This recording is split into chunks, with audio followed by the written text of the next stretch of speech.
Assalamualaikum warahmatullahi wabarakatuh. Selamat datang lagi di channel ini. Jadi di video kali ini kita mau membahas mengenai hal-hal apa saja yang harus diperhatikan ketika konsumen itu order sablon cup sama kita ya. Jadi hal yang pertama adalah dari segi logo. Karena sebagian konsumen yang baru memulai usaha itu mereka nggak punya logo gitu.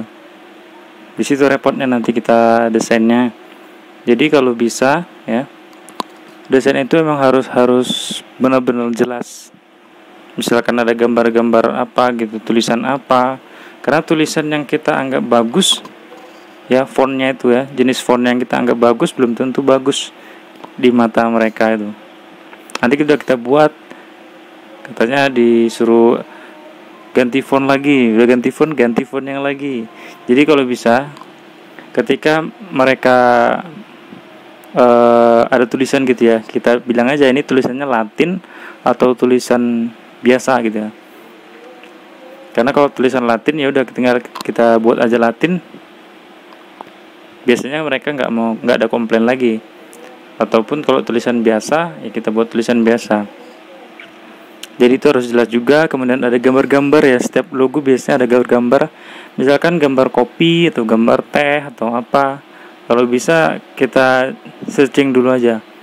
Ketika ada gambar, kita searching di internet ya. Langsung kita kasih gambar itu ke mereka. Kalau kata mereka oke, gambar itu dipakai, bisa kita pakai langsung. Jadi nggak edit 2 kali.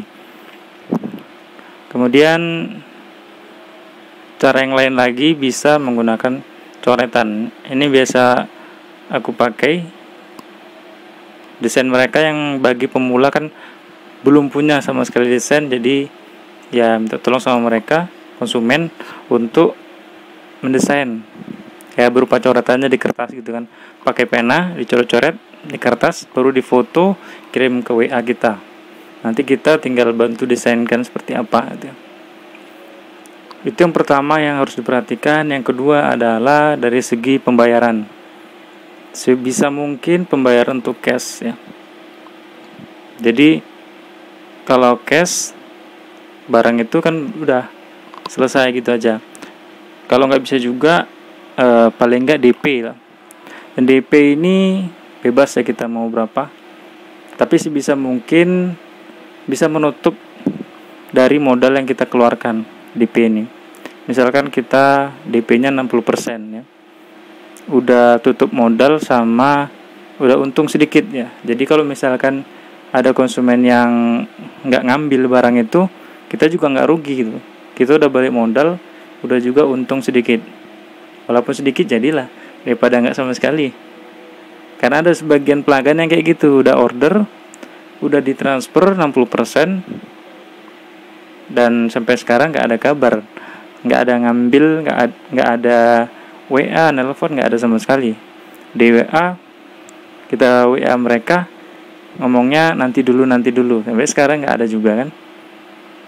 Tapi untungnya di situ DP-nya 60% ya, jadi kita udah dapat untungnya walaupun cuma sedikit. Kalau kita COD, nah COD ini kalau untuk model usaha sablon plastik, sablon cup kayak gini, itu agak riskan.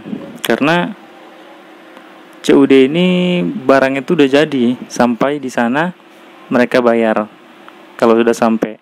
Masalahnya kalau sablon cup atau sablon plastik, kalau ada apa-apa di sewaktu pengiriman ya, kurir itu nelpon gitu, ternyata nomornya nggak aktif. Nah itu otomatis kan dibawa lagi tempat kita. Dan kalau udah dibawa udah nggak bisa lagi kita mau sablon ulang, karena udah ini ya, udah ada logo mereka gitu. Otomatis jadi terbuang gitu, atau nggak diloakkan. Nah itu yang harus diperhatikan. Kalau untuk COD sebisa mungkin dihindari dulu ya, dihindari dulu yang COD. Coba aja modelnya, kalau nggak cash ya DP 60%, 50% ya. Paling nggak DP ya nutup modal lah.